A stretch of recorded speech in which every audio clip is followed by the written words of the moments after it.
Calls to order at this time. If you will stand, we'll have a prayer and a pledge of allegiance.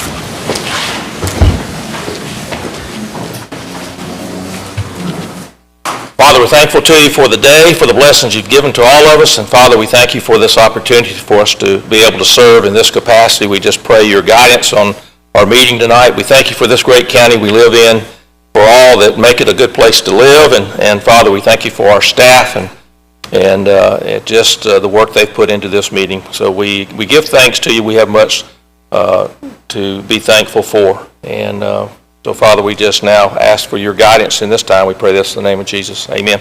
Amen. I pledge allegiance to the flag of the United States of America and to the republic for which it stands, one nation, under God, indivisible, with liberty and justice for all.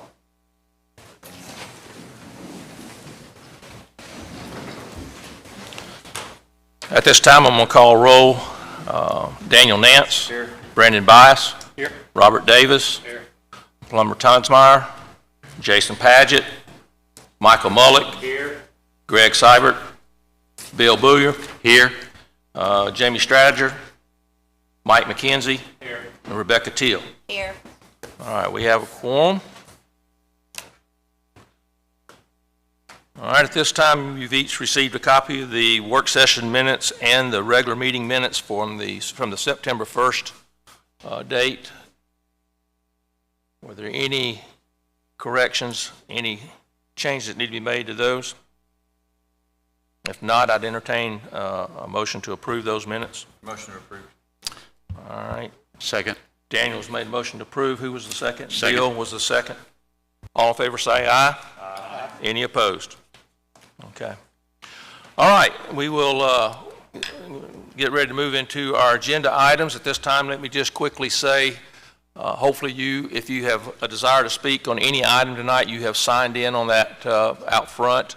Those names will be brought to me at some point, and when we get to the agenda item, you'll have an opportunity for me to call on you to speak. We will first allow our staff to make a presentation of the item, and then the applicant will speak, and then we will call on you to come up and speak. I don't think we have quite as large a crowd tonight, but we still would like to ask you, try to keep your comments within 3 minutes or so, and we'll give everybody an opportunity to speak.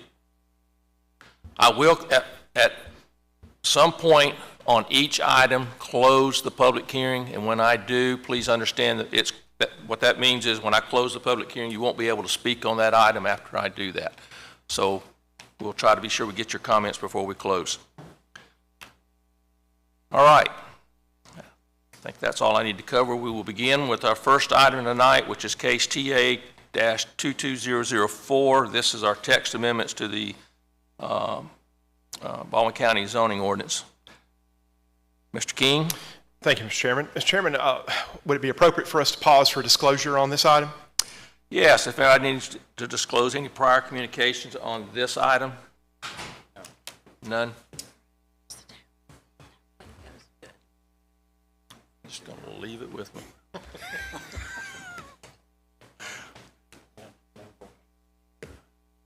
Thank you, Mr. Chairman. And so, Chairman, Commissioners, and for everyone in attendance today, we are returning to the Planning District 35, the Planning District 35 endeavor that this Planning Commission heard at the last meeting on September 1st. And so this Planning Commission adopted the zoning map, the zoning ordinance, and local provisions for the brand new Planning District 35. We're back today to consider additional requests from citizens that we heard from citizens at the last meeting. Commissioners, will begin. I'll quickly flip through the original timeline that we presented last meeting, and then I will show you an updated timeline. The original timeline had this item appearing before the County Commission for final adoption October 4th of this year. Our current timeline, if we pick back up in April of this year, as you see on screen, and then as you see, we had an additional special advisory committee with the Planning District 35 Advisory Committee on September 22nd. And then we're here today to consider the additional items. That puts us on track, pending action by this Planning Commission, for October 18th for this to be considered by the County Commission. And so what you have before you here is the latest and most updated version of the Planning District 35 map as recommended by the advisory committee. There is a slight alteration to this map from staff. We'll explain in a future slide. What we'd like to do here very briefly, commissioners, is just refresh the commissioner's memory about the zoning types and use types Planning District 35 is taking up. And so you see on the left side would be the zoning types not permissible in Planning District 35. What you see on the right side of your screen would be the zoning types available in Planning District 35. We wanted to provide a screen for you so you could see the contrast. These are the impermissible uses. So of course on the prior screen we were talking about zoning type classifications. Here we're talking about uses. Of course, multiple uses can apply across different zoning classifications. So what we're here today are to take up the matter of 4 requests that have been submitted from citizens. So this would be one-time inception allowances. Put it in the original planning district map in terms of zoning, and then no more going forward per the local provisions of Planning District 35. As you see, we're going to discuss some requests for B1, B4, RR, and M1 zoning. Staff will be happy to provide additional explanation of these zoning types if there are questions. So what I have for you here, Commissioner, is just one slide of that explanation package if we need it. What we're going to do is move forward to the 4 requests themselves. So we'll begin with item number 1. Of course, there are 4 requests. We're going to begin with item number 1. You have your parcel number on screen, and that request is to bring it in as RR. So taking a look at our zoning map, bring in a portion of the indicated parcel as RR Rural District, and so we're pointing out the parcel here. We'll show that same parcel on this aerial map here.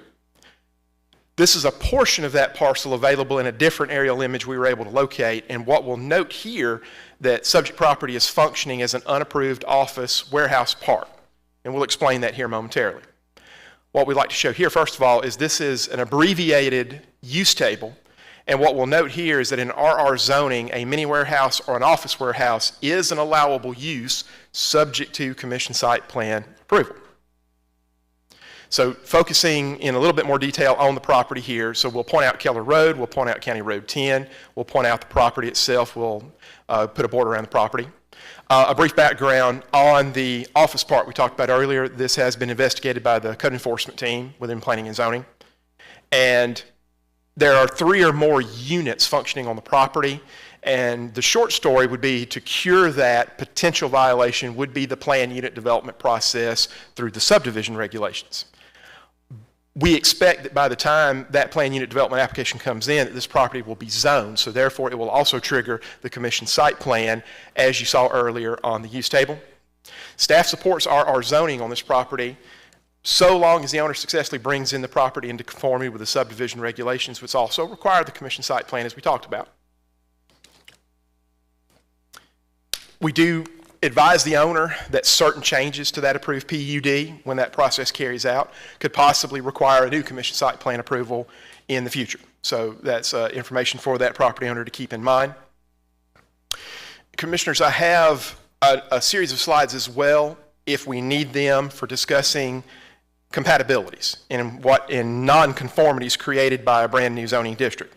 And I show you the first one here just to note that we have this available if we need it. I'm going to move on ahead to our second request.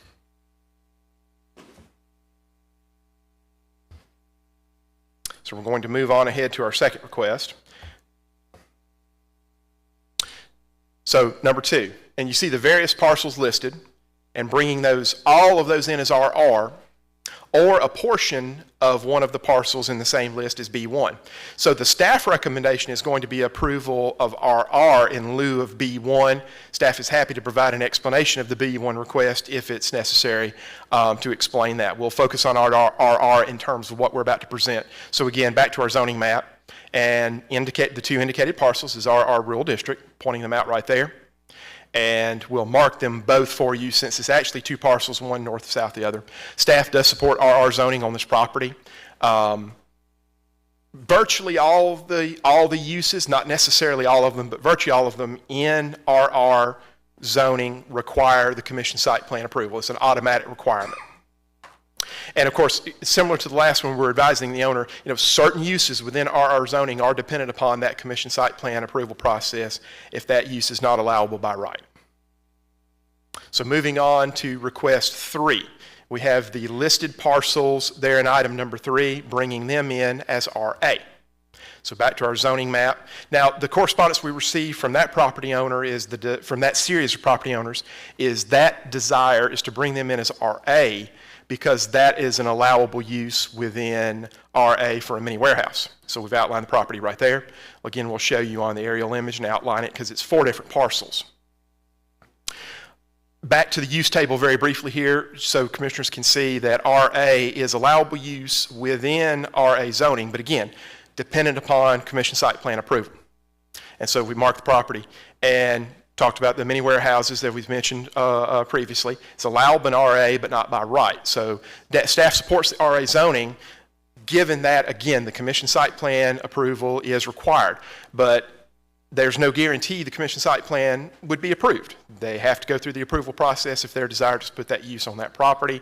But otherwise, staff does support the RA zoning. And so, commissioners, we're going to go to request 4. You see the properties, you see the parcels listed before you. The request is bring those in as either B4 major commercial district or M1 light industrial district. And so we have the property, have the series of properties pointed out right there. We'll zoom in a bit closer so you can see the recommendation there for B2 and M1. We'll flip through this pretty quickly, commissioners, but keep in mind B2 being a good portion of this area. The property owner provided us a list of the actual businesses occupying those various properties. And so what we did is inserted those businesses into the use table to show what would be in compliance at the time of adoption of the zoning map with B2 of those various uses. So a good many of them would be B2 compliant, quite a few of them would not and would be nonconformities, would be existing nonconformities. So we'll just flip through this real quick knowing we can return to it to answer questions. We'll methodically go through this, but a little bit quickly. So you see the parcels in succession, 000, 001, 002, and 011. So this is parcel 000, parcel 001, parcel 002, and parcel 011. A bit zoomed in aerial image, commissioners. What we have for you here is that, of course, one of the requests was B4 major commercial district. So we are recommending B4 at that intersection. The intersection you see is the intersection of County Road 12, County Road 65, that southeast corner. So we are recommending B4 for that area. We're altering the map slightly in our recommendation. We're altering the map that you've seen previously in that area that we had shown as M1, we're altering our recommendation to recommend that as B2. And note that staff, really agonized and struggled with this map for this particular area.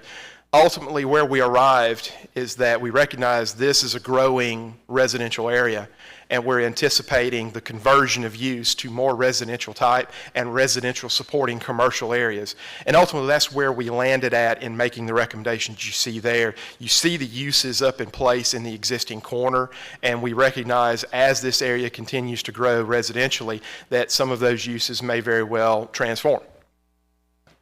And so, in summary, Chairman, Commissioners, staff supports B4 zoning at the corner that we talked about earlier, recognizing that node of commercial activity.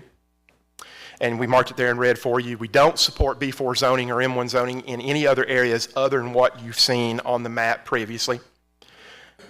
As we said, we're also altering our recommendation to remove that portion of M1 for the area you see right there in pink and replace that with B2 zoning as it is in the areas around it on the other sides. I made this here, Commissioners, just as a landing screen.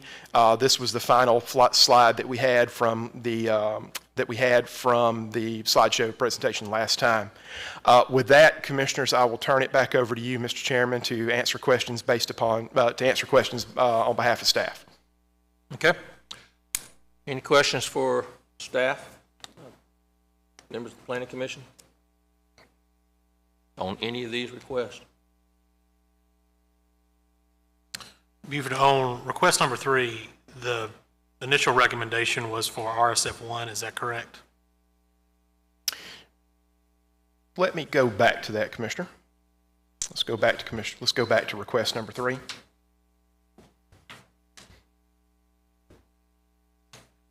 So request number 3, so what you see on the map, the original recommendation was RSFE. E. Yes, Sorry, so not RSFE, E. and you see you see the surrounding properties recommended as RSFE, and the citizen request was to bring it in as RA. Okay. Is that all you need? Mm-hmm. Okay. Any other questions? One on the last one, last set of parcel numbers, does that put everything that's existing into compliance?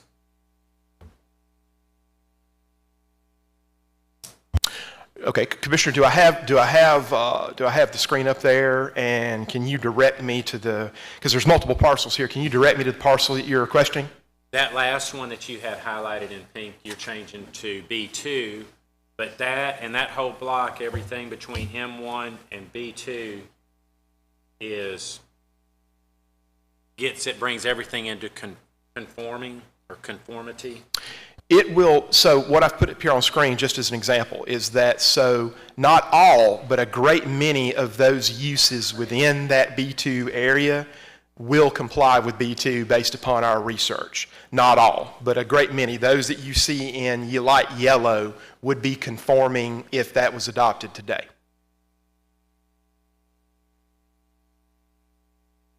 And if I could chime in real quickly, because this is kind of a nuanced point, but it's important. Whenever zoning comes into an area, even some residential properties that get zoned residential might not be in compliance technically, because there could be a setback violation or a whole number of different violations. So it's hard to say that these are all now conforming. What Buford's essentially saying is that many of them would be allowable. They could be requested there, but who knows about setbacks, and but that goes for every single parcel in a newly zoned area. I know, I think at the last meeting there were some questions about businesses that were existing on that parcel. I mean, are these businesses that are currently there allowed to stay with this new zoning? And Commissioner, we can get into that in super detail if we need to, but I think the short answer, and hopefully this is the correct answer, is that the nonconformities section of the zoning ordinance of Article 20 gives those guardrails for governing that situation. And so as long as those nonconformity provisions are met, yes, they can continue to exist. Okay, any other questions? But just to be clear, all of these changes, if you will, that you've gone over in the 4 items are one-time only changes. That is correct?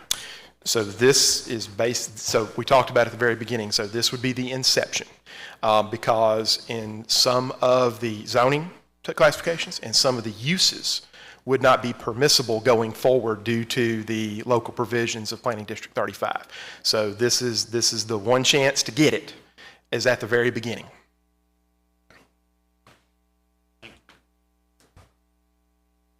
Okay, if no other questions, I'm going to call on those that have signed up from the public to speak, and I'm going to take you in the order of the request. So, Carolyn Jenkins, I think you had you want to speak on item number 1.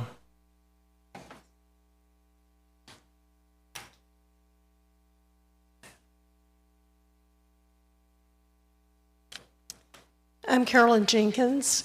I attended all of the advisory committee meetings. I am married to the chairman of the advisory committee, who hopefully will get to speak after I do. I'd like to address this all as just a kind of an umbrella comment for all 4 of these requests. If you'll bear with me, I'll be brief, believe me. The first thing is, in the last meeting of this group, and this meeting as well, Mr. Brown has talked about this is the most restrictive zoning that we have that he has run across. I don't agree with that. I say we because I worked so closely with the advisory committee, but we used existing zoning from all of the other districts when we prepared our document. The only thing I think that was new was the tree ordinance that is in there. That came about because part of our district is on the upper region of the Bon Secours River. And so trying to maintain that natural area up there is what led to that tree ordinance, which was developed by the staff of the planning and zoning, not by us, but by the staff. And we made one minor change, I think, to the diameter of the trees that had required a tree permit. But when you talk about how restrictive this is, you have to consider we've had no zoning and no restrictions in our area. Most of Baldwin County, and probably most of Alabama, is actually that way. So therefore, anything that you do that is restrictive is going to be more restrictive than anything you've ever seen when you've had nothing to base it on to begin with. We tried to be fair in the dealings of what we recommended as that committee. We felt like we worked and we did compromise to accomplish that. Another comment that we've had is that the transition of these requests, primarily requests 1, 2, and 3, because of the transition, as we were explained in those committee meetings, of going from higher density use to lower, that these changes meet that requirement. I disagree with that. These requests 1, 2, and 3 are right in the middle of a residential area surrounded by residences. There have been letters that have been submitted that you may have seen in your documentation from people who live around that request for 1, which is for the office warehouses, and the effect and the impact that that development has had on those residential areas that had been in existence long before those warehouses were built. We are not trying to make this an exclusive area by any means. This area has everything from very low income to higher income residential areas.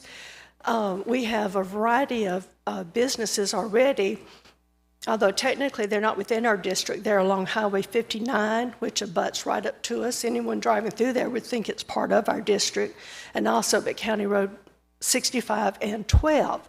We also have many RV parks, mobile home parks. We have a RMH6, I think if I'm using the right term, a high-density development down at County Road 10.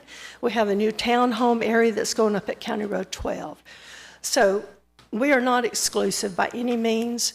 We actually have an area, if any of you ever have a chance to drive through there, we'll be horrified at what you see.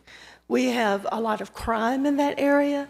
We have areas that really probably are public health hazards, junkyards, the type of dwellings that people are living in that you would probably see in a third world country and not right at the outskirts of Foley city limits. So what we were trying to do through all of this process was to protect our property values, protect our safety, and have some say in what goes on in that area. We do feel that if these, particularly these first 3 recommendations are approved, that all of our work for a year and a half will be futile. We really feel that we were treated disingenuously, I think might be the right word, in the meetings because of what we were told and what we were led to believe was happening. Up until 10 o'clock this morning, we were still had access to the documents that showed that these recommendations for 1, 2, and 3 were not going to be supported. We feel like there was ample time to have the advisory committee informed of what was going on before this meeting, but that did not happen. We found out simply because of our work of going in to see if there had been any updates to what we had just looked at last night.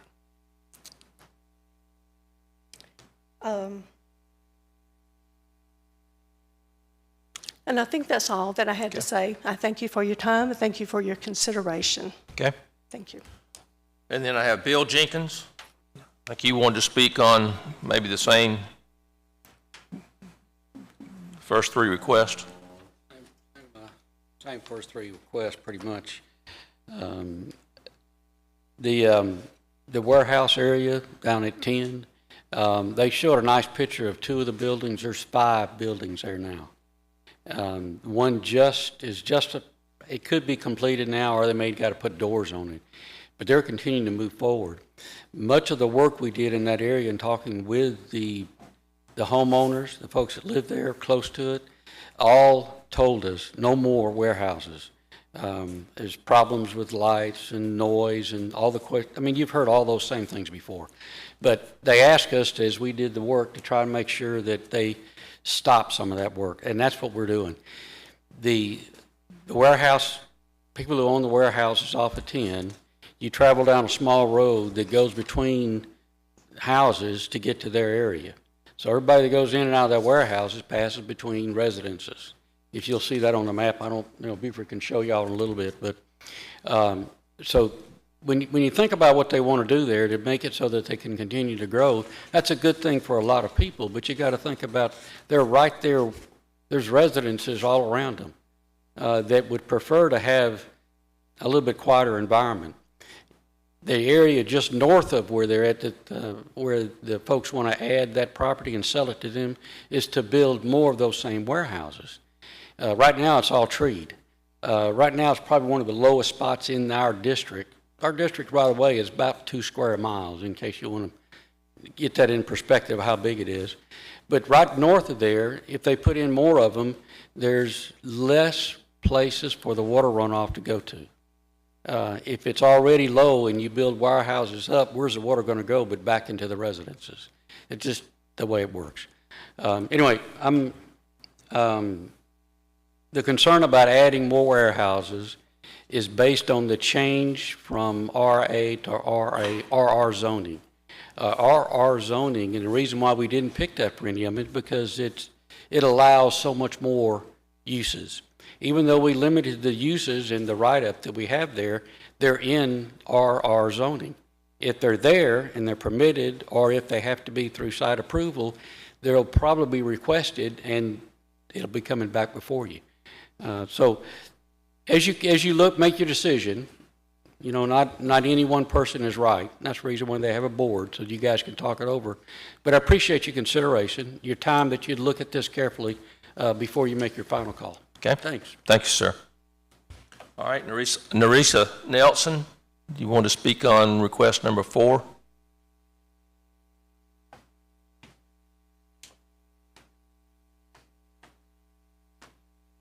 Can you cue that up for me?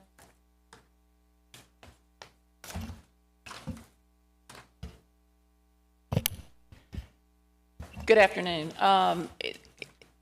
This request is a little bit different than the other requests that you have, because the other requests are about developing future unimproved lands. What we're talking about in this request right here on the B2 in the pink area there, which I'm assuming is now all pink area that they're requesting, except for this part down here where it's M1. This is a developed property.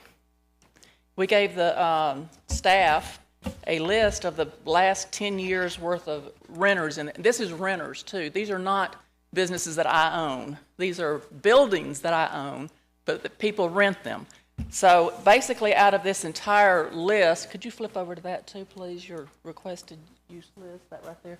Out of the 51 uses that we have up there that have been the last 10 years for these pieces of property, there are only 6 that we could do now.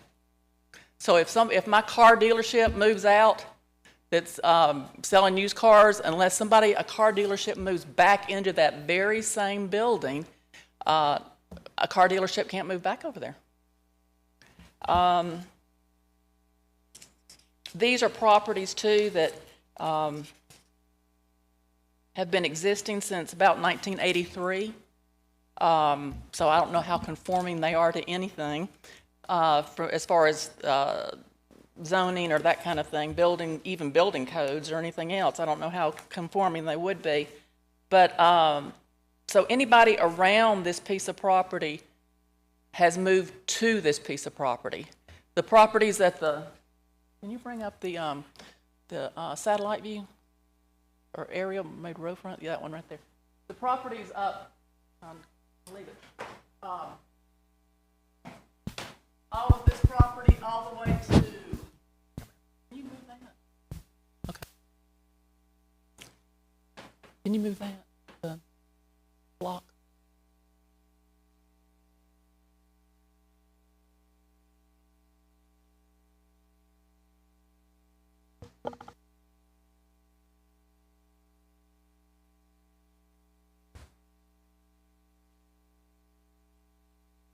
dents it a little bit? That's it? Okay. These are the pieces of property we're talking about, right through here, all the way down, all the way around to the edge. The perimeter of the property they are anticipating having is M1, which is the same uses that these outside areas have been doing. I sold these perimeter to these businesses in there. And all we're asking is that we're zoned the same way as we have been doing for the last 37 years and not put us out of business. What I was talking about to begin with was that, see, this property right up in here, all the way across, all the way up to right here, was woods when we started building this. And all of this was woods. There's a cement plant right here. And there is same kind of businesses, roofers, and all that kind of down this hard drive place. This right here is now a service station, but it used to be the whole corner there was Manley Sod Farm. This right here, let me see if I'm right, is Dollar General, and now this right here is going to be, I think, 150 new houses in the Rodney Stein old field that he used to plow there. So basically, anybody who has moved to the area has moved to me, has moved to where we've been doing this for 40 years. And now they're asking us to go down and use 6 uses out of this piece of property. It will basically put my little sister in bankruptcy. It won't be today, tomorrow, the next day, but it's going to be in bankruptcy because she can't rent to the people she's historically always rented to. So that's what we have to say. And I do have another question, but it may be for staff here, because there's this list of things that you can and can't do in this new district that even on, you'll put the uses back up of my properties. Right here it says like the animal rescue and everything, and it says a C over here, but this thing on the local provisions says that the following uses shall not be allowed, either as a permitted use, a commissioned site plan, or a special exception.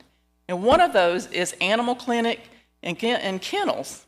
So I'm kind of confused as to why they're saying we can do that as a conditional, I guess, and then you're saying, no, you can't.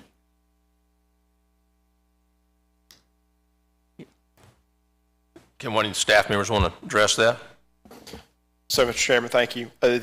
First of all, if you look at what you have on screen, again, trying to look at what was furnished to us in terms of the business units there and how they would appear in the use table.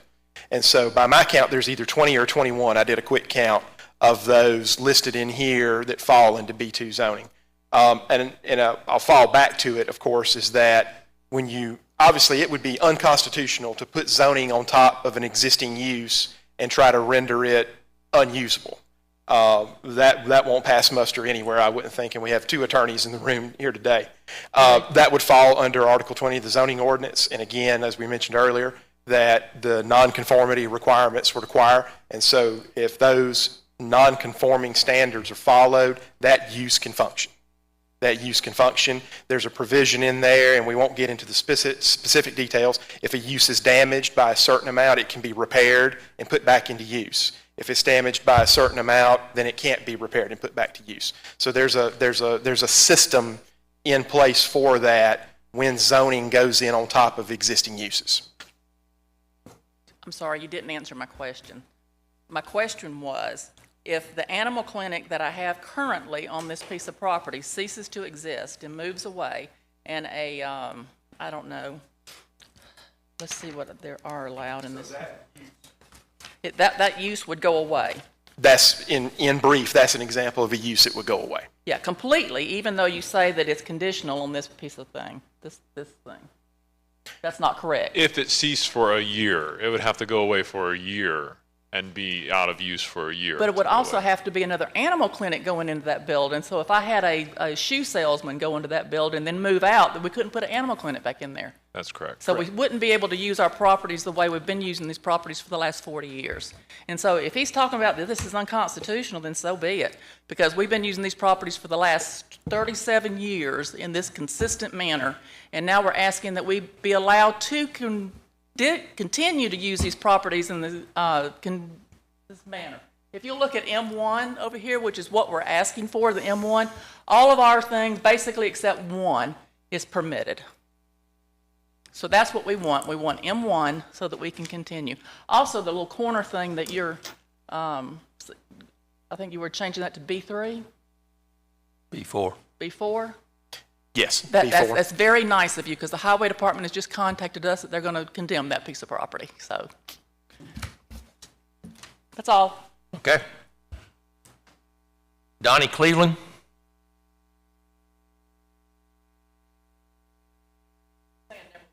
Okay. All right, that's all I had signed. Anyone else that didn't sign up that wishes to speak on any of these 4 requests? Okay. Mr. King, you have anything you want to add or comment on in regards to those?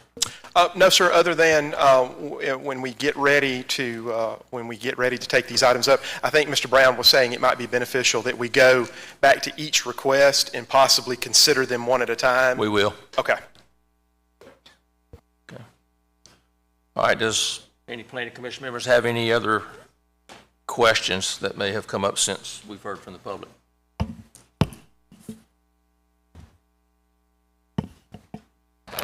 I'll tell you what we'll do. We will take each request, and then we'll make sure that if you have any question on that specific request, we'll deal with it, and then we'll vote on it. And Matthew, do you want to take care of that one other item after we do these 4? Okay. All right. So let's take request number 1.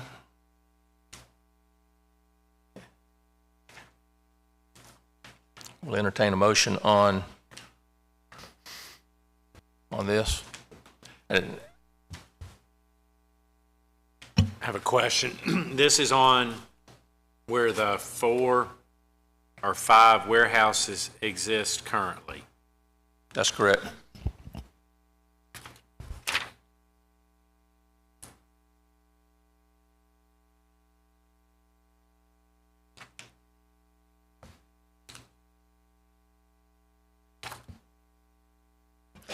This is a question for staff. I don't know, have they told you or mentioned when you were working with them when they were proposing to do something, or is this, I know you talked about PUD and other, but is this just a thought, or is this something they're actually doing? No, sir. So, great question, Commissioner. Thank you for asking us to return to that. Staff received a series of complaints from neighboring properties about the subject property you see right there. And when we saw the information that was presented to staff, the belief is there was possibly 3 or more units placed on this property.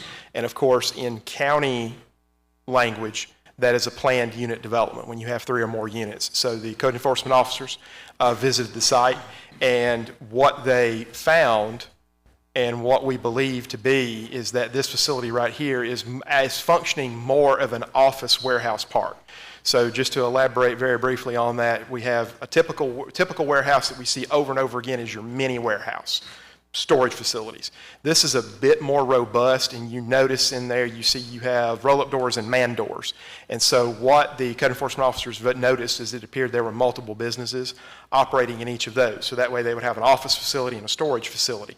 But 3 or more triggers the planned unit development process regardless of it's zoned or not. And so that is a matter that that property owner will have to take up regardless of zoning or non-zoning. But it's relevant to discuss here for background purposes. And so just to refresh everyone's memory, when a planned unit development process is going through, that means drainage, that means parking, that means traffic studies if it triggers it, and so forth and so on. And so one of the things we discussed with staff, one of the things we discussed at staff level is that those uses that are in there now in terms of 3 or more uses, we don't consider those an existing grandfather nonconformity. If they want to keep running 3 or more units, that'll require going through that planned unit development process. We anticipate some kind of zoning being placed on top of that in addition, which will also trigger the commission site plan. So in addition to those items we talked about earlier, add the landscape buffers and other functions to that as well. And so knowing that has to occur in some form is one of the reasons the staff can support the RR in terms of this zoning map we have to take up today. Would that same apply if we did recommend it B1? It would still have to go through the CSP process and PUD? They would have, it would be a similar situation, yes. Okay. It would be a similar situation. It would be a bit more complicated from a use standpoint because of the substantially less available uses in B1. So, and I guess I'm making a point of clarification so they can hear it. They worked hard on the district. Because you found this and going through the process, landscape buffers, other types of things are going to have to go in to shield the neighbors on some level for that PUD to be approved. Otherwise, they would not be able to operate. That's correct. That's correct, because this property will have some sort of zoning on it. The only other alternative would be to cease operating that facility as a multiple unit facility. If they ceased to operate, that would make the PUD portion go away.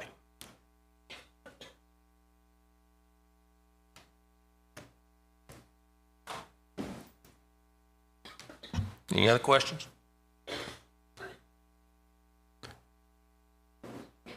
I will make a motion that we approve this zoning request number 1, bringing in a portion of this parcel as RR. I'll second. All right, Mr. Mullick has made a motion that we approve. Mr. Bice has seconded the motion. And we'll cover this. This will be a recommendation to the county commission, but we'll do that with the collective. Okay. All right, any questions on the motion? All in favor say aye. Aye. Any opposed? All right, that's request number 1. Request number 2. Any comments on request number 2?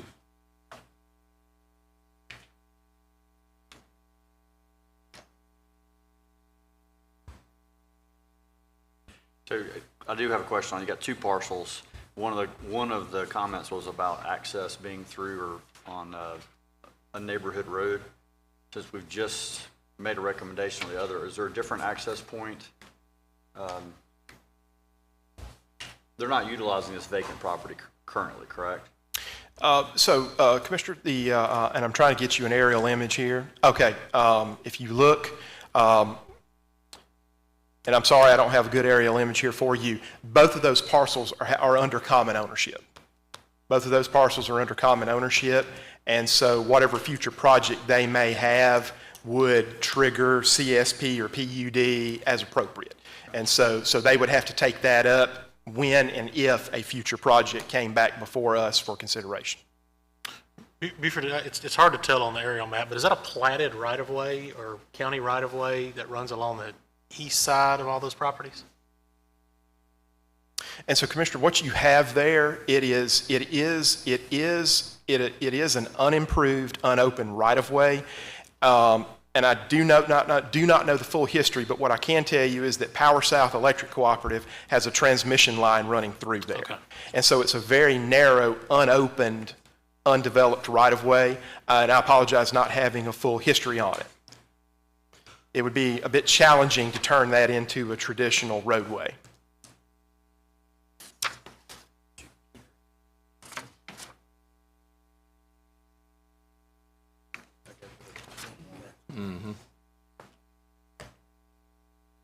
All right. Have a motion for request number 2. I would make a motion to deny the zoning request number 2.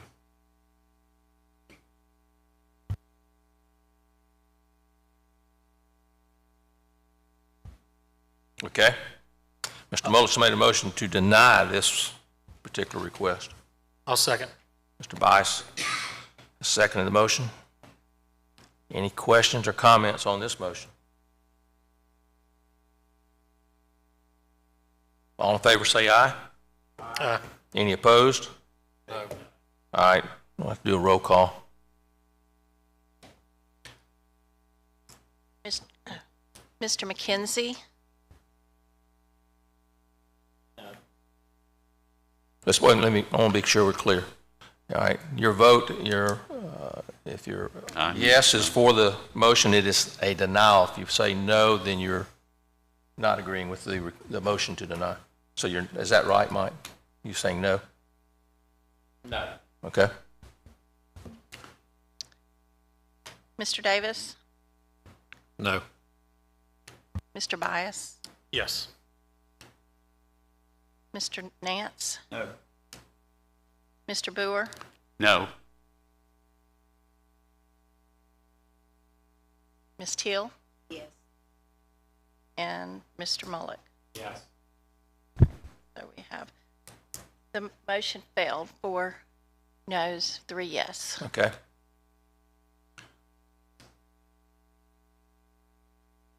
Need to make, So do we need a motion? Move Flip that we side, right? recommend to the county commission that we approve this. All right, you make that recommendation there? Yes. All right, Mr. Bowyer's made the motion that we approve it now. Have a second? I'll second. Okay. Mr. Davis has seconded the motion. All in favor say aye. Aye. Opposed? No. Okay. If I heard that right, I'm good with 2 noes on that one, so I think it's noes. approved. okay. All right, request number 3.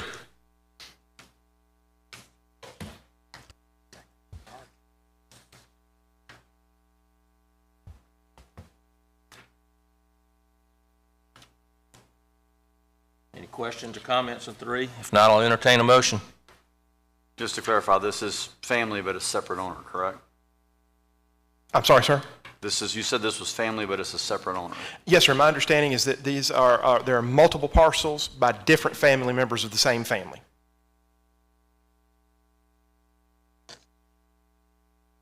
I have a question. What is it currently approved or zoned as today? It is unzoned property. And Mr. Mullick, what you see on screen is the original zoning map, shows it, reflects it as RSFE. And staff recommendation is concurring with the request from the citizen to bring it in as RA.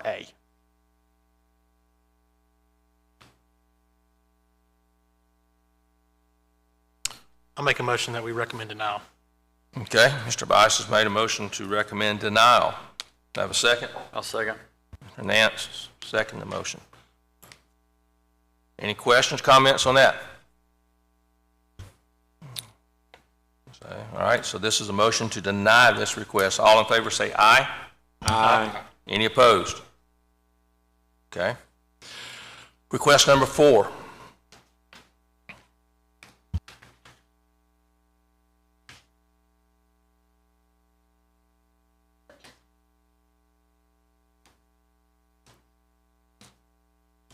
Questions or comments?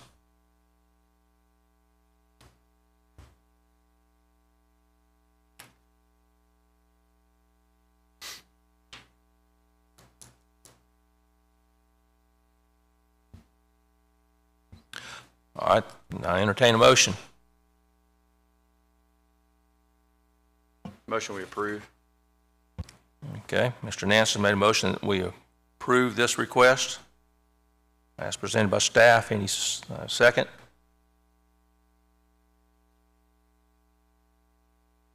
I'll second it. Okay, Mr. Mullick has seconded the motion.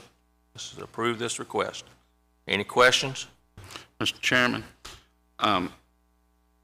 I guess I'm concerned about the limiting factor that would occur to the existing owners of this property. That, to me, seems a little bit of a tying an entrepreneur, a group of people, a family that has spent 40 years, according to the statements that they made, developing this business.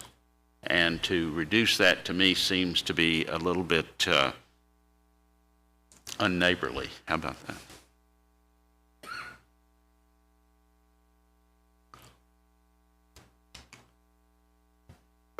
Mr. Chairman, if I could just chime in on this one. That's a very valid concern, Mr. Boer, and I think maybe just to make sure everybody understands what's going on here, this is a site with many, many tenants on it. And those tenants have done a number of different uses over the course of the years, we understand.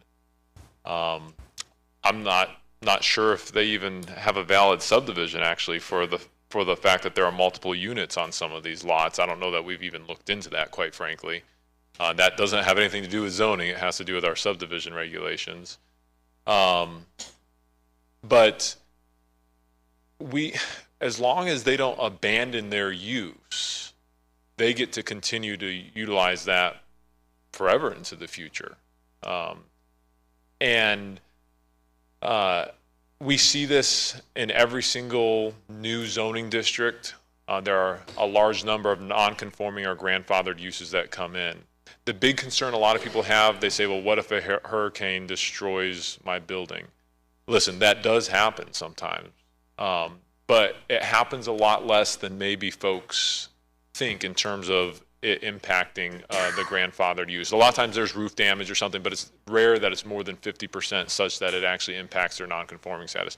We don't see a lot of cases where the non-conformance is abandoned for a reason like that. It's because if the non-conformity is lost, it's usually because they're trying to redevelop the property and put some type of new business on there or completely change it. And at that point, then they have to come into compliance with zoning. And that's the way it works everywhere in the county.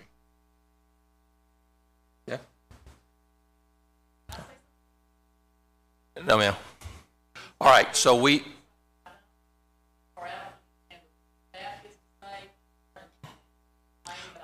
well, then I failed to actually close the public hearing, but I am going to close it because we've already had the discussions. That's really for us to ask questions of the staff right now. All right, anybody have any other questions, comments on the motion? What was, the motion again was to approve? Motion was to approve the request. We have a second. So if there's no other comments, all in favor say aye. Aye. Any opposed? No. Just one no? All right, so then request is approved. All right, so we've covered the 4 requests. We are now going to make a motion. Do we want to group in now your one item related to the hunting camps? Yeah, thank you, Mr. Chairman. As a reminder, this text amendment deals primarily with District 35, but there are a couple miscellaneous changes that are also part of the text amendment that you all looked at and recommended approval for last week. We've had some issues come up recently as we see more zoning go into rural areas with hunting camps. And of course, hunting camps are temporary accommodations while folks are enjoying hunting on large acreages. And so what we would like to ask is y'all add a recommendation for us to bring some draft text for the October 18th meeting to discuss how hunting camps should be properly handled within a zoned area. Okay. Okay, so what we're going to do at this time, we're going to make I'm going to need a motion to make a recommendation to the county commission on the 4 requests that we just had, and to add the language that Matthew's just asked for. So we do a collective motion now as a recommendation to the county commission. So moved. All right. Mr. Bias has made the motion that we recommend to the county commission that these 4 requests have been voted on, be sent on to the county commission, and that we add the language for the hunting camps. Mr. Nance, second that motion. Does everybody understand the motions? Yeah, it was a good move there. All right, any questions or comments? All in favor say aye. Aye. Any opposed? Okay. Our next item on the agenda is to approve our calendar, 2022-23 calendar. Anybody have any issues, comments on the calendar? Should be fairly straightforward, I think. I'll make a motion that we approve this calendar. All right, Mr. Mullis made a motion. We approve the calendar as printed. Have a second? Second. Bill second the motion. All in favor say aye. Aye. Any opposed? Okay. All right, this time we're going to open a public hearing for case number SC 22-34. This is the Rabin Estate subdivision. Does anybody need to clear any prior communication on this item? Ms. Mitchell? It's all yours.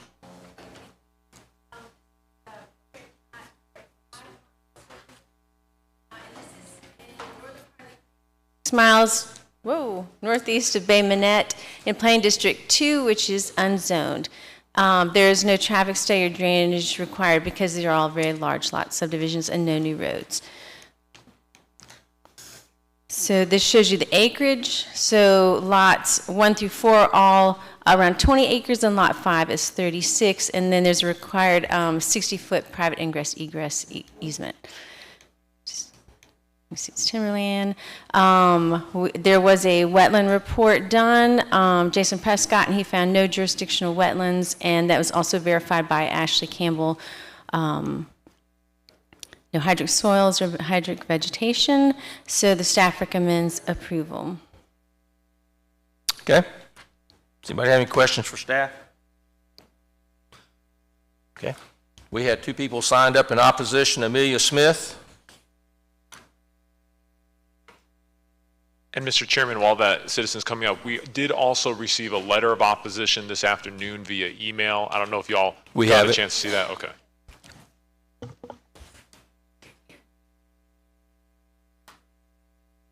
Hi. Hi. Thank you for listening to me. Could you bring your picture back up? All right, you see the big square up there that's not in the lots? That's where I live. Okay. So you understand where I'm coming from. All right, I tried to do as much research as I could in the short amount of time I had. We did not receive our letter until last Thursday. One of our main concerns is when we purchased our property back 4.5 years ago, we went to North Baldwin Utilities specifically and requested to purchase a fire hydrant to put in front of our dwelling because we knew there was nothing out there. You can buy those through the utility company, by the way.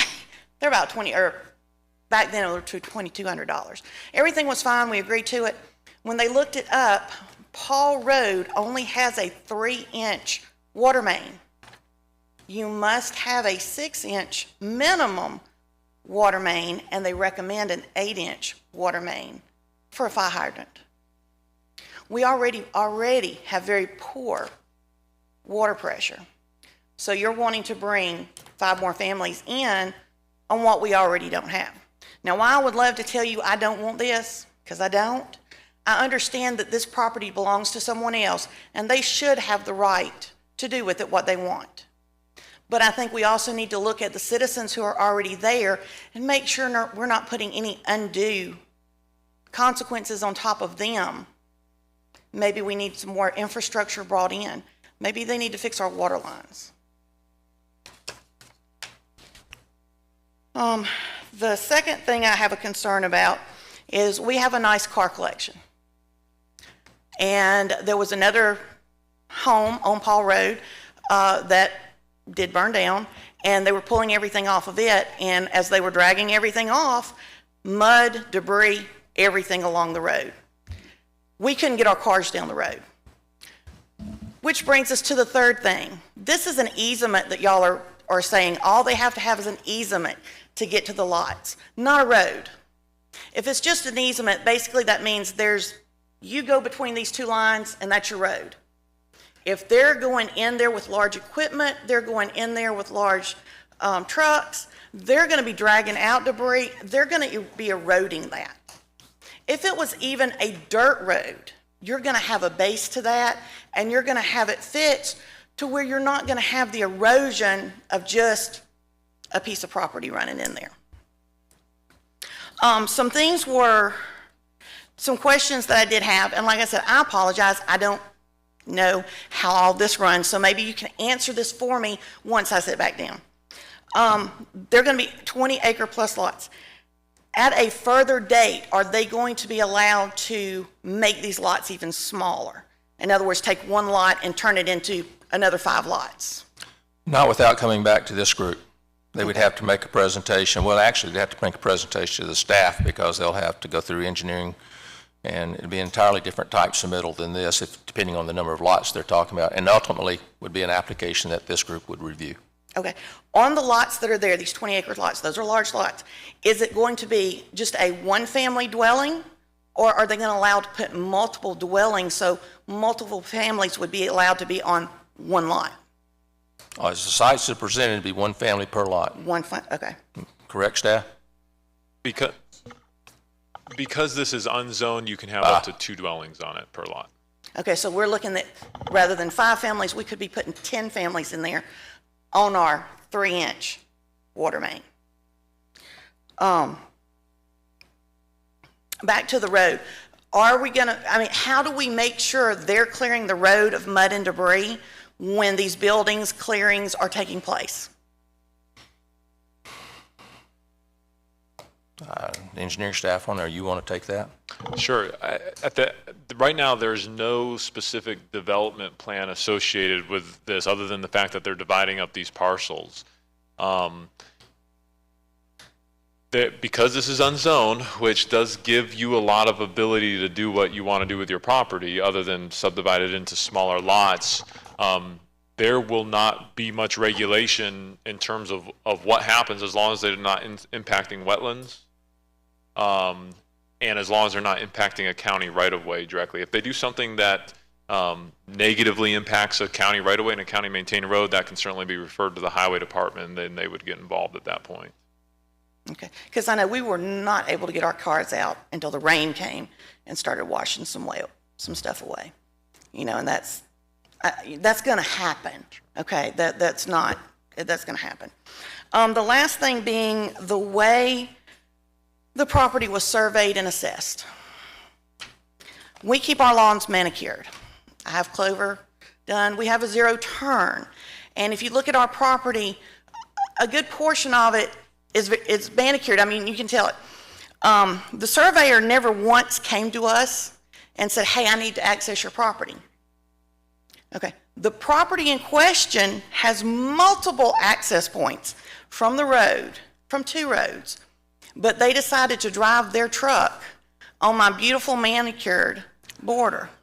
I hear you, but that's not anything that we can. I understand. And I'm going to avoid the rest of this because I do get that, and I will continue with Montgomery with that instance. But I do very much appreciate you listening to me.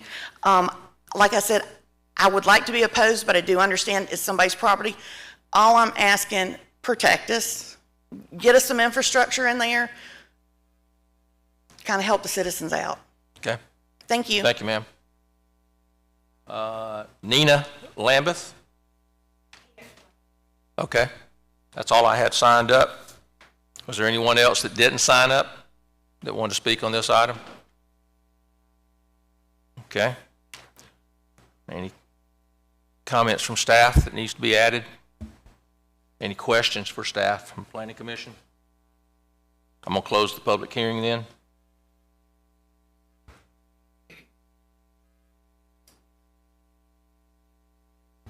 Mr. Chairman, I make a motion that we approve. All right, Mr. Bice made a motion that we approve this item. Do I have a second? Second. Mr. Davis, second the motion. All right, any questions, comments on the motion?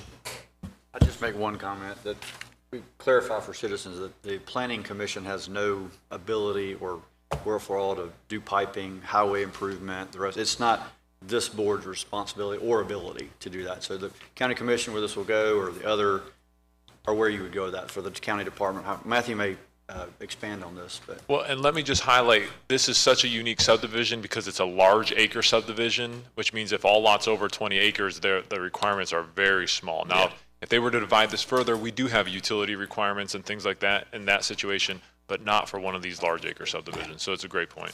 Yeah. All right. Any other questions, comments? All in favor say aye. Aye. Any opposed? All right. Motion's approved. I'll open public hearing now for case number SC 22-43 Styx River East Phase 2. This is an amendment, as I understand it, Yes, to sir. the previously approved plat. Will this be a public hearing? No. No public hearing. Okay.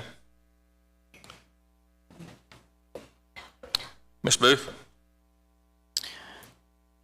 Okay, as you previously stated, this is an amendment to a previously recorded plat. There was a portion of Lot 5 that should have been excluded, that is south of Styx River. It was not excluded from the original approval. They have since conveyed that lot to another entity, and so now they're coming back to amend the plat to reduce the boundary line to only include the portion north of Six River for Lot 5. So that's the only change. Okay. And staff does recommend approval.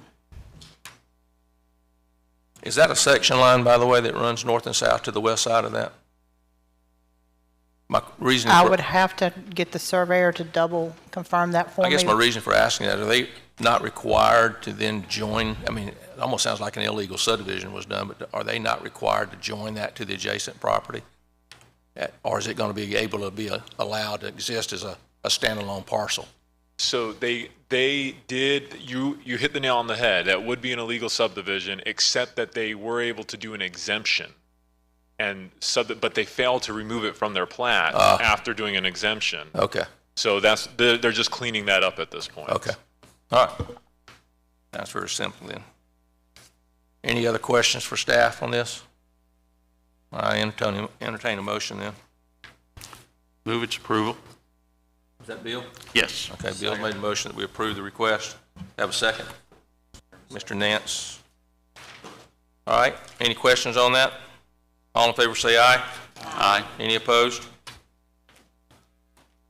All right, next item on the agenda, we'll open a public hearing for case number HCA 22-7. This is the Big Mouth Highway Construction Setback Appeal. Who's making the presentation on this one? Oh. While we're doing that, does anybody need to declare any prior communication on this item? Buford, why don't you just go ahead and take this one, if you don't mind? Here she comes. Never be late. I know. I was just consulting with the citizens who just left. I wanted to answer any questions they had about the Raven Estates. So this one is for the highway setback appeal. And they're asking to build parking spaces in the highway construction setback. So just to provide some context, this is the very end of County Road 1, where it ends at where Weeks Bay meets Mobile Bay. And the property adjacent to it is a parking lot and marina. It is classified as a major collector, which requires a 75-foot setback. And again, this just shows that. And here, major collectors require a 75-foot setback from the center line of the right-of-way, and that's an important distinction, as I pointed out in the earlier session. Normally, a road right-of-way, the center is in the center of the road, and in that case, they would have cleared the 75 feet. But because in this particular location, the center right-of-way is actually on the southern edge of the road, and so that means that that line does overlap their parking spaces.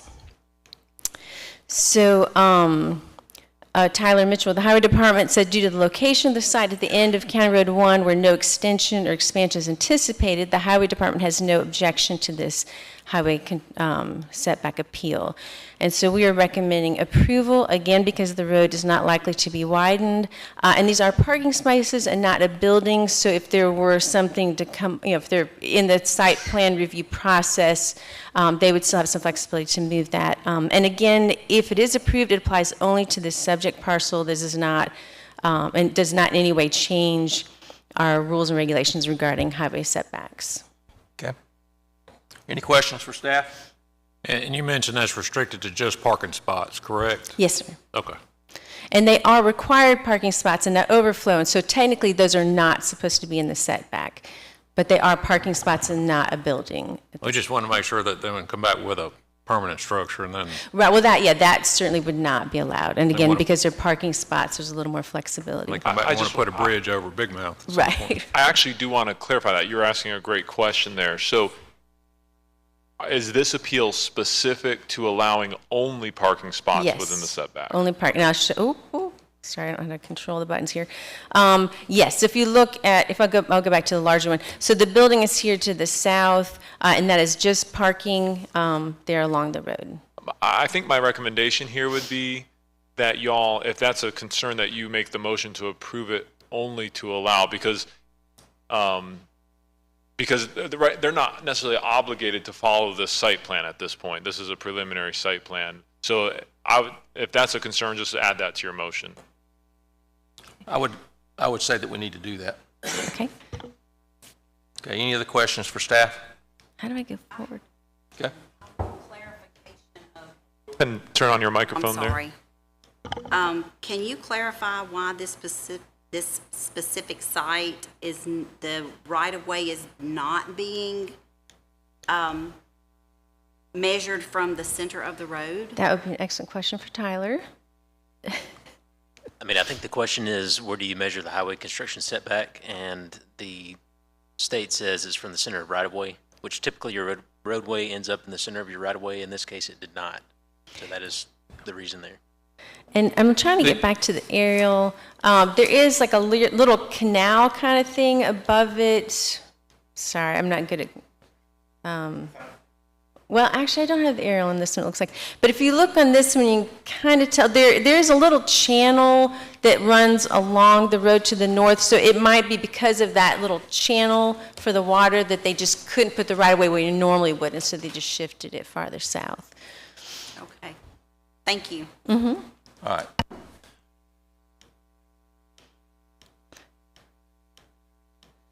And also, just to go back, yeah, the request itself is for it specifically mentions that it's the highway, I'm sorry, parking spots. Can you help? It's just this button. But yeah, just so the request specifically mentions parking spaces, just to clarify if that were an issue. You're Okay. specifically saying parking spots. I'll entertain a motion on this item. I make a motion we approve, but we restrict it to parking spots. Okay. Mr. Davis made the motion that we approve the appeal. Second. Mr. Bice has seconded the motion. Any questions on the motion? All in favor say aye. Aye. Any opposed? Okay. All right, we'll open the public hearing now for case number CSP 22-5, the Nicky Meatballs LLC property, Happy Acre Storage. Anybody need to declare any prior communication on this item? Ms. Rhodes? All right, thank you. Good afternoon, Mr. Chairman, Commissioners. I'm happy to present CSP 22-5, Happy Acres Storage. There we go. It's located in Planning District 22 and zoned M1.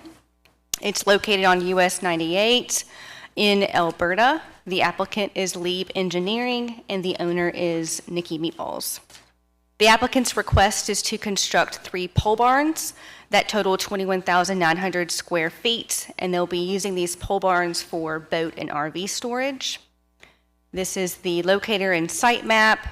The adjacent land use is commercial to the south and west, residential to the east, and agricultural to the north.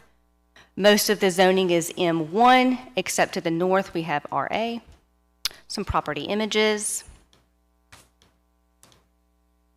The zoning requirements for M1. The site plan with the 3 pole barns highlighted in blue.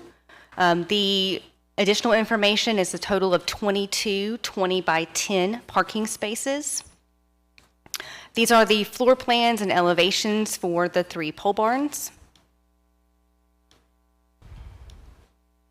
The erosion and sediment control plans, as well as the grading and drainage plans. The drainage narrative. The landscape plans, they will have an 8-foot wooden fence that will border the subject property. They will also have a security gate and then a 10-foot landscape buffer that borders US Highway 98. Additional landscape plans. Agency comments, these are being addressed by the applicant. The storage facilities do conform to the requirements of the zoning ordinance. The site plan does meet the M1 zoning setbacks. The land use will be commercial. And staff recommends approval with the conditions of acquiring their ALDOT permit, which is in progress, as well as the approval of the stormwater plan, and those comments are currently under review. And with that, I'd be happy to answer any questions. Okay, thank you. Any questions by the Planning Commission for staff? Thank you. Okay, thank you, ma'am. I have Mr. Lee, you're the only one signed up. Did you want to speak? Oh, here he is. I know I saw him earlier.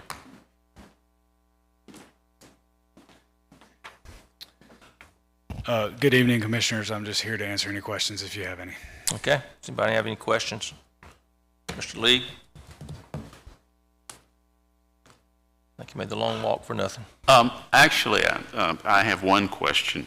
I notice here that you're putting in a total of 22 20 by 10 parking spaces for RVs. I thought these RVs, most of them are 40 feet, 38 feet, that kind of thing. How does that marry up? So Do they have to rent two? Yeah, so those aren't specifically for the RVs. The zoning ordinance requires one parking space per 300 square feet of building. Even though these aren't technically enclosed buildings, we have the space reserved on the site plan for the off-street parking. So the RVs and the boats themselves will be parked underneath the buildings, and those spaces are just for personal vehicles to come in and wash your boat or wash your RV or do whatever you need to do. Yes, sir. Any other questions? Thank you, sir. Thank you. All right, did anyone else want to speak to this item that didn't sign up? Okay, any other questions for staff? Ms. Rhodes, you have anything to add? I'll close the public hearing, entertain a motion. Move its approval. Was that Bill? Yep. All right, Bill's made a motion that we approve the request. Do I have a second? Second. Mr. Nance has seconded the motion. Any questions? All in favor say aye. Aye. Any opposed?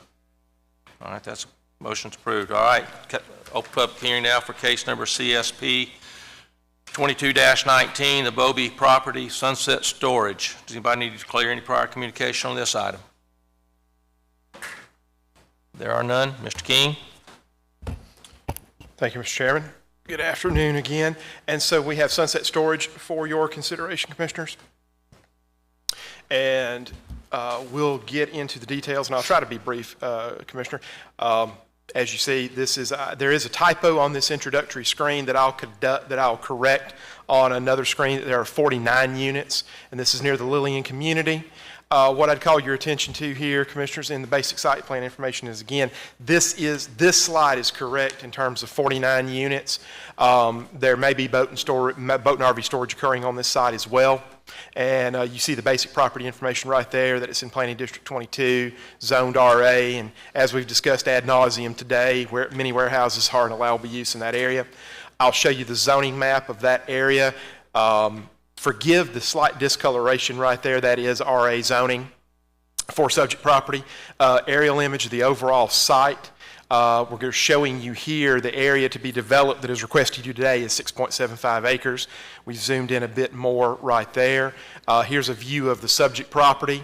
That existing home will become the office facility for the storage facility. There are other outbuildings that'll be support structures, but not storage units. So adjoining property to the west, adjoining property to the east, property across the street, which would be the south side. This is your overall view of the site, Commissioners, that shows possible future expansion that would require another commission site plan. We'll zoom in on the site itself right here where you see the various facilities. For the sake of time, Commissioners, what we'd like to do is just kind of go through some brief criteria for you. Traffic study is not triggered by this application. We'll consider that satisfied. Drainage has been reviewed by our colleagues at Baldwin County Highway Department. That was satisfactory. In terms of land use, we talked about the RA zoning, which is an allowable use that triggers commission site plan, which is why we're here today. In terms of ALDOT, there is a turnout permit, which you're seeing is very customarily for us to condition that approval because of ALDOT's approval schedule, so you'll see that in the conditions. From an 8M standpoint, they do have their stormwater permit from 8M. Landscape buffers are satisfactory in terms with what the zoning ordinance requires for a mini warehouse facility. And what I will do, Commissioners, is just skip ahead to our staff recommendation.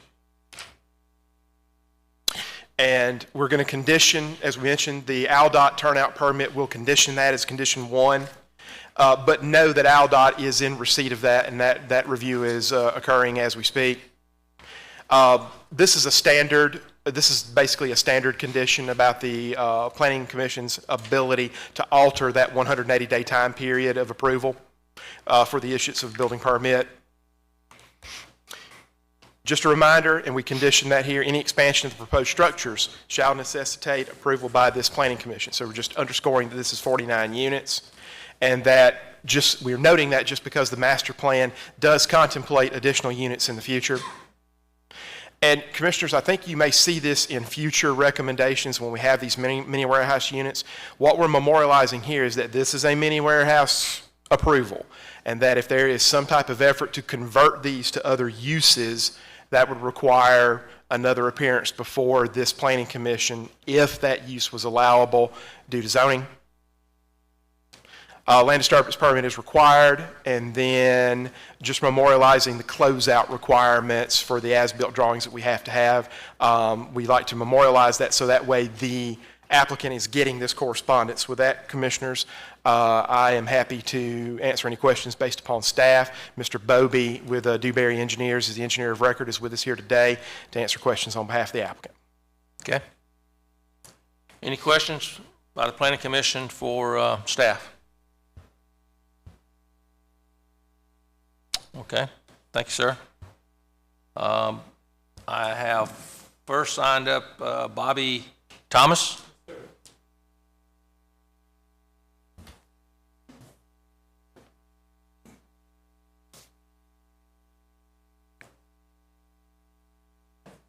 Appreciate y'all's time. I'm new to the area. I'll need to direct this to staff. Mr. King, I assume, whoever said his name was. I happen to have a common property line on the north end of that property for a portion of it. New to the area from Tuscaloosa County. How are you going to limit the 46 lots?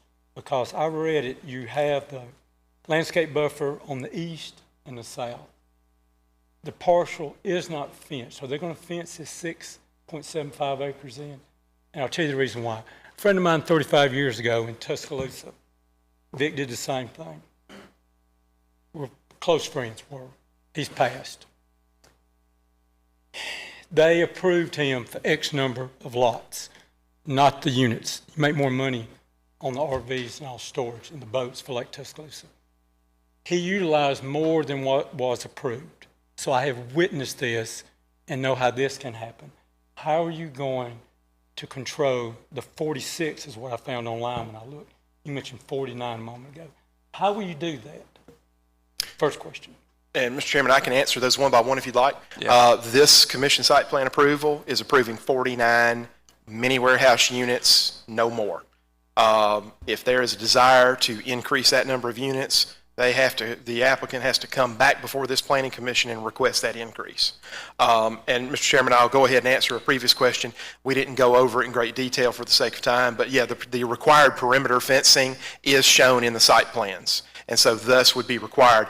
And Mr. Chairman, for our citizen here, we have the closeout procedure for these types of developments is they must submit as-built drawings of the site before they receive a certificate of occupancy for this facility. And that was one of the things I went over kind of quickly in the conditions of approval to memorialize that closeout requirement. So yes, sir, that's how we manage that. They have to give us as-built drawings. If the as-built drawings are not in conformance with what this planning commission approves, they don't get a CO on the building.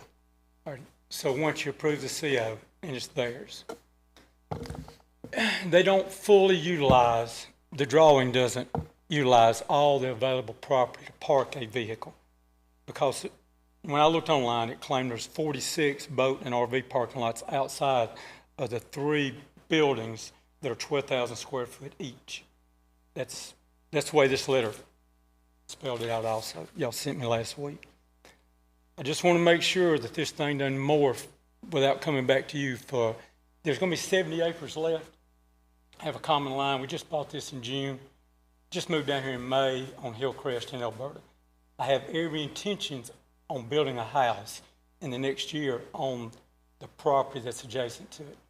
I don't want this thing to morph into 77 acres utilized without proper oversight. That's the nicest way I can say this. That's just a comment. But one thing to take into consideration, since my son has lived down here quite some time and we frequent the area, Highway 98 particularly going east in the mornings is horrible. If you'll look where IDOT's got to approve their entrance and exit point, it's a horrible place. You're top of a grade, you're bearing to the left. If boats come out, they're generally going to go to the left to go down to the launch. You will potentially have fatalities. There's nothing to do with y'all, but just because of where it is and the way traffic flow is and the lack of lights or a jurisdiction for enforcement. Just keep that in mind. That's basically it for me. Thank you. Thank you. All right, Andy Bobie.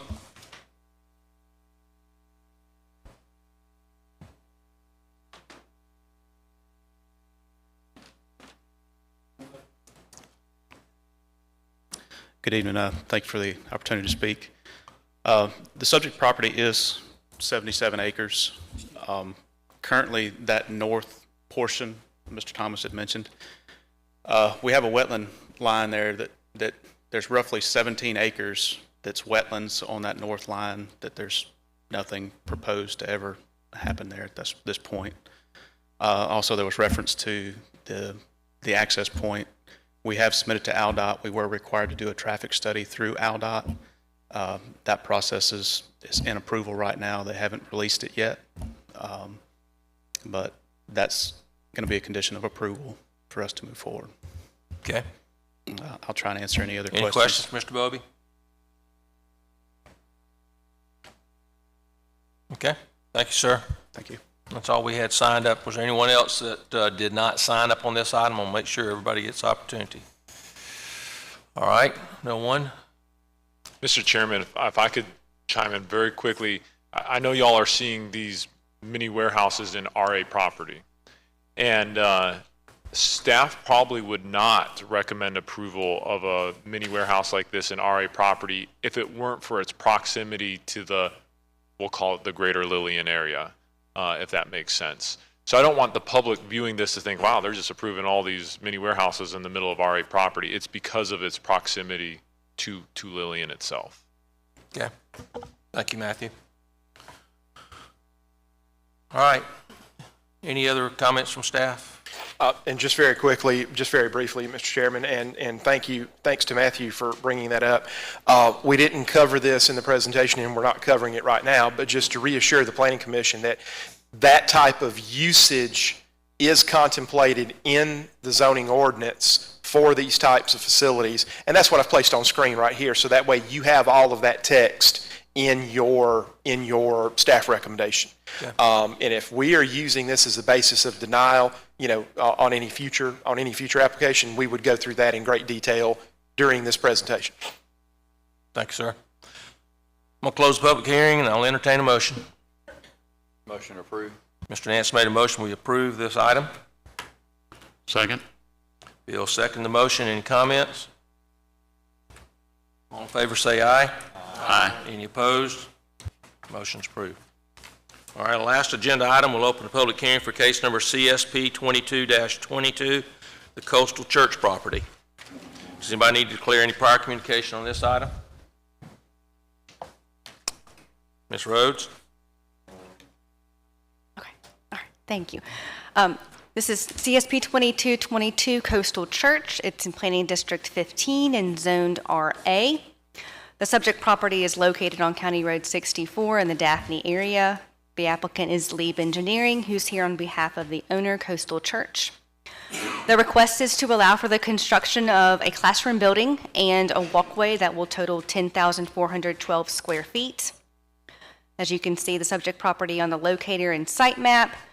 The majority of the land use that's adjacent to the property is residential. The property to the north is agricultural. And the adjacent zoning is RA, except for the property to the south, which is RSFE. These are the property images. The zoning requirements for RA. The demolition plan, this is a zoomed in portion of this plan. The hatched areas are the things that will be removed. This is the site plan with the places that are highlighted in blue are the changes. The parking plan, they will have a total of 256 parking spaces. The building elevation, which does meet the setbacks. The erosion and sediment control plan, as well as the drainage narrative and their landscaping plan. They will be keeping the existing landscape that borders the subject property. Agency comments, they are addressing the comments from Highway. They do have prior land use applications from years past with the construction of multiple structures on the property, and all the requirements have been met. The building does conform to the requirements of the zoning ordinance. The site plan meets the RA zoning setbacks. The land use designation will be residential. The proposed building will be institutional. It won't affect any value of neighboring property. And staff recommends approval with the following conditions: to address the comments from the Baldwin County Highway Department regarding the drainage narrative, and to memorialize the recommendation of the closeout requirements of section 18.9.7. And with that, I'd be happy to answer any questions you may have. Okay, thank you. Any questions for staff?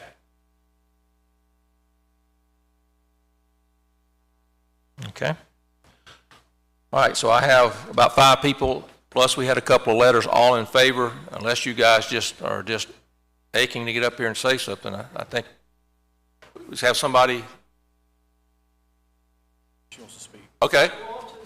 All right, go right ahead.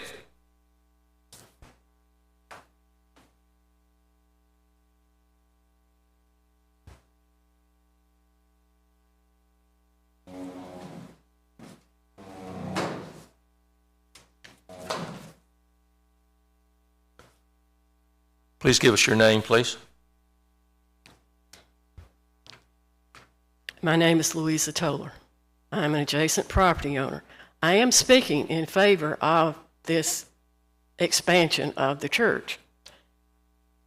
I'm glad they're doing this. They're doing a good job in the community. They have well-kept grounds. They have good landscaping. They have a walking path. They're meeting community needs. They have ball fields.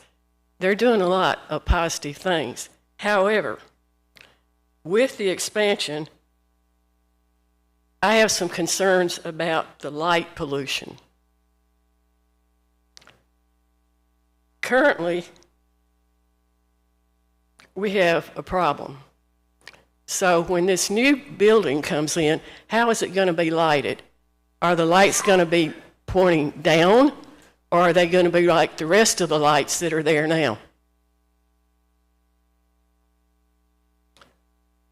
Currently, well, during the last 3 years, actually, I've spent a lot of time at home because of the issue of COVID and not being able to get out, plus the fact that there was a family member who had an illness. And that illness lasted for many years. So we were at home a lot. And I saw a lot from my house, which is a half a mile away, to the west of this property. Currently, the lights are on at the basketball court from dusk to dawn, most nights of the week.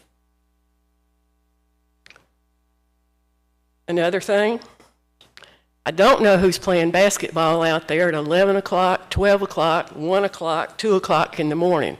They don't stay there very long. The cars come from one direction, come from another direction, then they leave. They don't stay long enough to play basketball. Do churches have to follow the same rules as outlined in your planning and zoning book about lighting? I'm not sure what the planning and zoning book says about noise. Is this new building going to broadcast their services or their lessons or whatever they broadcast like they do and have done for many years before COVID? The neighbors who may not be interested in their religious services, who may not be even interested in any church, have been hearing this, I can't hear every word of it for a half a mile away, but I can hear what's going on in general. But there are Catholic neighbors, there are Baptist neighbors, there are Lutheran neighbors, and I don't know who else, maybe no religion whatsoever. So we need to consider what we're doing to our neighbors. Somewhere in the scripture, it says, love thy neighbor as thyself. And some of your neighbors could use a little more love. I say this because I want it to be on public record. And I would like the question answered. Do churches have to follow the rules that the rest of us have to follow about noise and lighting? Okay. Is there anyone here who can answer that? We will get you an answer on that. Is there anything else other than that you want to ask? I'm in favor of this expansion, don't get me wrong. Okay. But I want these things to be considered, and if they are enforceable, I'd like for them to be enforced. Okay. Anything else? Thank you. Thank you, ma'am. All right, so I'll ask our staff first. Can you talk to us a little bit about lighting and noise? I'm almost got a thought on what the noise issue is, but what about lighting? I have to be honest, I'm not up on lighting. Is there even a lighting ordinance that we require all to follow?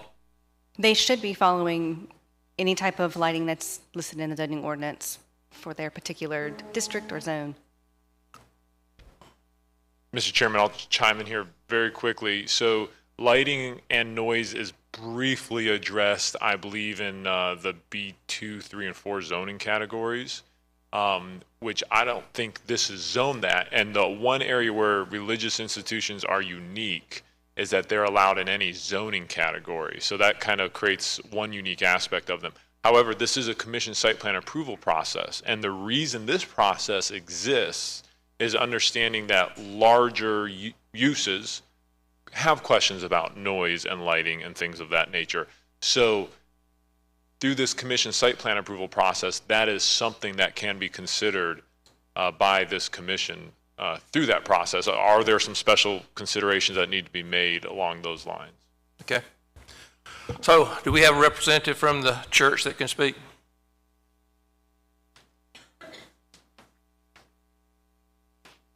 Good evening. I'm Chad Stafford. I'm the lead pastor at Coastal Church, and thank you for your time here tonight. I wanted to be able to address some of the comments from our neighbor. I realized that several years ago, whenever we bought our property, Bell Forest was still very much a quiet area, and we were running about 300 people in a school, and we came out. Within a year, we were over 1,000 people. I can assure you that was not the design. We consider it the favor of God. And I understand that whenever people buy homes out in the country, they get used to the quietness. And we've made a lot of great efforts to our neighbors. Matter of fact, on some of our larger days, we have sent gift cards over to their house, said, hey, look, realize, that the traffic is kind of bad. I know that there are several that are frustrated with the school that's come across the street because the traffic's there. Understand that. We have had some issues with the basketball court where it's programmed to go off at 10 o'clock at night. And I think from time to time there are some bored teenagers that have found a way to get out there. And one time they actually broke into a lock and got it out there. We built this as a service to teenagers, especially during the COVID time. They were even jumping the fence, even though we locked it, to try our best to keep everybody healthy and safe. We do feel with multiple efforts that we've reached out to our neighbors that we do believe that, because a lot of the gospel is about being a good neighbor. And we feel like we can stand before God knowing that we have done everything that we know how to do to reach out to our neighbors to say, hey, look, we're here to serve you as well. Matter of fact, when we had our cafe that was a restaurant opened up, we gave them free gift cards, unlimited coffee and stuff. Just say, hey, look, thanks for being our neighbor and everything. I know that there's a lit path around our walking trail. We're doing that to be overly safe, but the basketball court is something that we're constantly monitoring and working, and maybe we can find some new technology on how, when it goes off at 10 o'clock at night, it stays off. But as far as the illumination of the actual building question, this is an expansion for the actual Sunday services and the rest of the week. The light that should be there should only be minimal to be able to see, protect from intrusion. And I go around turning off lights all the time, I guess, because I'm a cheapskate. But I hope that this answers some of those, and I thank you for the affirmation of the project. Yeah. Any questions for Pastor? Thank you, sir. All right. Any other questions for staff? I'm going to close the public hearing and entertain a motion. Motion we approve. Is that Mr. Nance? Yeah. Second. Mr. Nance has made a motion to approve, and Mr. Bias has seconded the motion. Any questions on the motion? All in favor say aye. Aye. Any opposed? Motion is carried. All right, that's the last of our case items. We'll now have public comments. For anybody here that wanted to speak, public comment period. I see none. All right, staff reports. Mr. Chairman, I don't have anything other than to thank the team members, Kala, DJ, and Crystal, who worked on our electronic sign-in sheet. Seemed to go pretty well tonight, and hopefully it'll work really well with a really large crowd. So we'll look forward to trying that. Okay. Legal counsel? No, sir. Okay. We didn't even make you work tonight. All right, our next regular meeting will be November the 3rd. I'll just ask, I don't hope I'm not pestering you guys when I'm sending you an email, but you see what the issue is. We get kind of close sometimes with quorum, so we really try to do that. So I've already had one guy tell me he won't be here next month, and he's going to go around and play some doing traveling. So if at any point that you know you're not going to be able to be at the meeting, when you know that, just go ahead and let me know in advance, and then we'll start. I'll just have to keep up trying to be sure that we have a quorum each month. So appreciate all of you being here tonight, and we'll see you next month. We are adjourned.